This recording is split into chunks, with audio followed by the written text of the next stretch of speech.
Notre première invitée, Nour Houda faisant partie de l'équipe, là c'est la première invitée, elle est artiste peintre, on va dire plasticienne, photographe aussi. Elle a beaucoup de choses à vous proposer dans son exposition, une grande exposition qui se prépare, une exposition qui va se dérouler à la veille du 1er novembre, une date très importante, ce sera le 31 octobre à Oran. On va apprendre à connaître justement cette artiste qui vient, j'arrête pas de dire depuis tout à l'heure pour la première fois, vous le confirmez? Oui, D'accord, exactement. donc je ne disais pas de bêtises. Et donc l'artiste en question est Leila Boutemine Ould Ali. Bonjour. Bonjour. Bienvenue à vous. Merci. C'est la première, mais j'espère que ce ne sera pas la dernière fois. Oui. Même si Je elle a fait l'espère. le déplacement d'Oran rien que pour nous, et ça nous fait plaisir pour faire un petit peu parler d'elle et surtout de ce qu'elle fait. Vous allez voir, ce qu'elle fait est tout simplement magique. Alors, un richissime parcours. Avant même de parler de votre exposition, il faudra revenir un petit peu sur votre parcours. Alors, des études, bien évidemment, licence en finance à l'École supérieure de commerce à Alger, un DEA en finance et gestion de marché. Vous avez fait aussi le HEC de l'Université de Genève. Absolument. Alors, Eh bien, j'en suis là maintenant. Tout ça pour ça. Non, c'est un parcours cartésien, mais indépendamment de ces études qu'on va qualifier de cartésiennes, j'ai toujours affectionné l'art et après mes études universitaires, j'ai intégré des ateliers d'art à Genève et je me suis axée sur la communication par l'art. Donc la communication par l'art passe par une mise en valeur des utilités par l'image et la photographie. Et donc en rentrant, je me suis attelée à appliquer tout ce que j'ai appris avec une sensibilité bien algérienne et ça a donné ça. très bien. Donc, Merci. finalement, les études que vous avez poursuivies ont un rapport direct avec ce que vous faites. C'est-à-dire, vous n'êtes pas le genre d'artiste qui ont fait des études dans un domaine et finalement, ils ne l'ont pas utilisé dans l'art. Non, Vous, c'est le contraire. Ça a intrinsèquement à voir avec ce que je fais maintenant, puisque tout ce que j'ai appris en gestion m'a servi, parce que je suis directrice artistique dans une société d'aménagement et de décoration d'intérieur. Et cette société, et la spécialité de cette société justement, est la mise en valeur par l'image. Donc c'est un concept qu'on a introduit. Et donc tout ce qui est gestion, je l'applique dans la gestion de cette société. Et tout ce qui est artistique, je l'applique dans les produits de cette société. Mhm. Oui, mais vous êtes autodidacte. Autodidacte, oui. Pour ce qui concerne la sensibilité, on peut dire que je suis autodidacte. Mais en ce qui concerne la technique, non. D'accord. La technique, vous l'avez apprise où? Bel et bien apprise, toujours ensuite dans des ateliers d'art, donc d'art appliqué en photographie, en mise en valeur par l'image. Mhm. Alors, votre spécialité, c'est la photographie? Non, c'est tout ce qui est image. Donc c'est les arts graphiques, les arts numériques et la photographie d'art. Donc tout cela est axé autour de l'audiovisuel, plus exactement du visuel. D'accord. Alors, dans un petit moment, on va voir un petit peu ce que vous nous avez ramené, tout de suite d'ailleurs. Il suffit juste de le demander. Et là, j'imagine que la thématique, c'est la fantasia. Absolument. La thématique est la fantasia et plus exactement, c'est la dynamique de la fantasia et son esprit. Donc on est sur une chromatographie réduite, il n'y a pas de grand jeu de couleurs, tout est réduit au maximum pour avoir juste le mouvement de la fantasia qui ressort. Alors, vous dites qu'il n'y a pas trop de couleurs, mais on remarque le jaune, par exemple, qui se démarque des autres. Tout à Les fait, autres parce couleurs que je trouve que les burnos des cavaliers algériens, c'est quelque chose de formidable et de très très belle. Et donc j'ai fait abstraction de mon principe et j'ai laissé transparaître tout ce qui est jaune.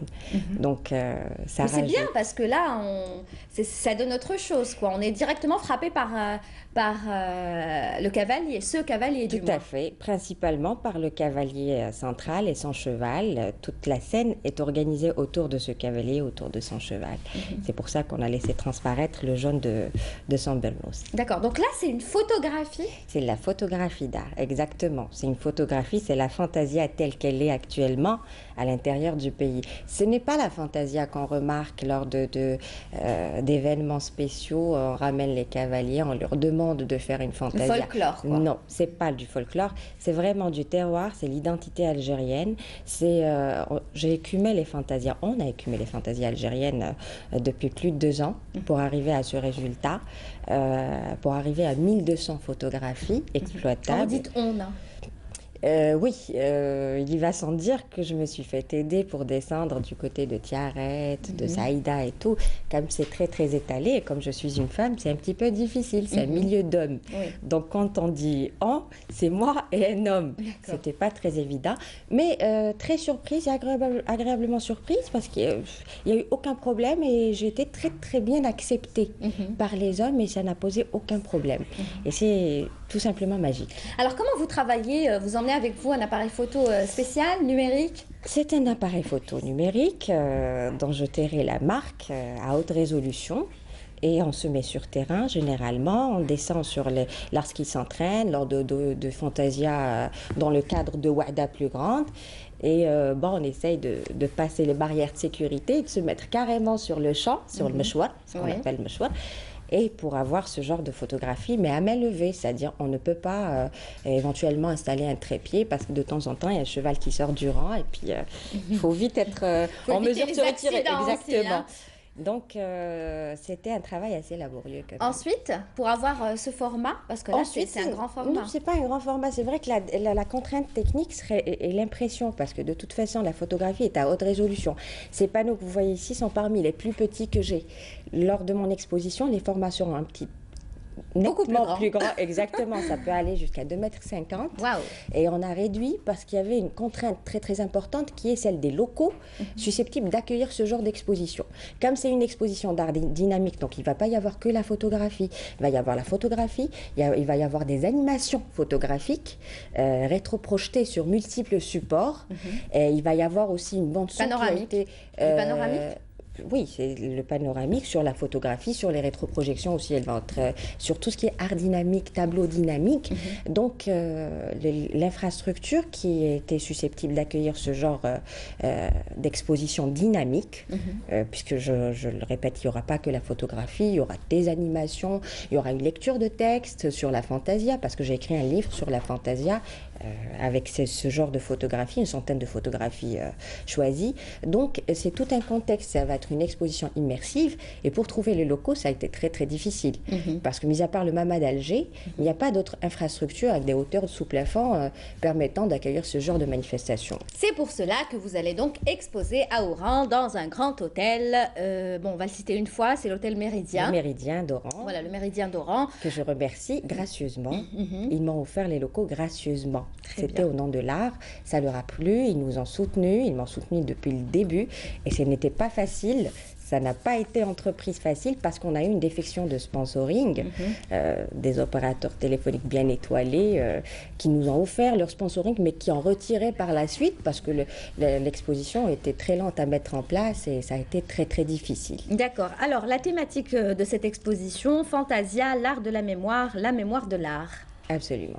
Ça va se passer donc à partir du 31 octobre. Le 31 octobre, il va y avoir la soirée de lancement dynamique, mais l'exposition elle-même va être itinérante, c'est-à-dire qu'elle va prendre départ depuis les locaux du Méridien, mais après, on va essayer d'exposer à Relizane, à Maaskar, à Alger, à Tiaret. Il faudra trouver les locaux aussi.